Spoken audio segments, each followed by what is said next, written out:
Hello everyone, in today's video, I'll show you on how you can simply use the letter blocks in Geometry Dash. Basically, with this one, they have multiple purposes. So for things like the G block, it will let you slide on the surface itself. For the J one, it will simply disable the auto clicking jump. So I have a sheet right here just to show you. Now for D block, we have the dart or damage. It allows the wave game mode to slide along the solid block. For J block, we have the jump, disables button hold jumping. For S block, we have, or it will immediately cancel active dash orbs.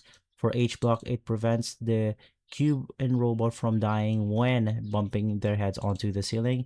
And for F block, it will automatically invert gravity upon touch.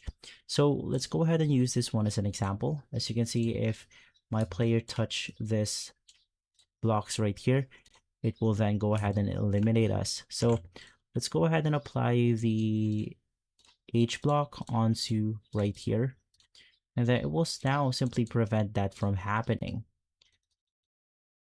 Once again, there's multiple uses for this one, but generally that's how you do it. Just place them onto your map or level and you should be good to go. If this video has been helpful, leave a like, subscribe, and follow us for more videos like this. Thanks for watching.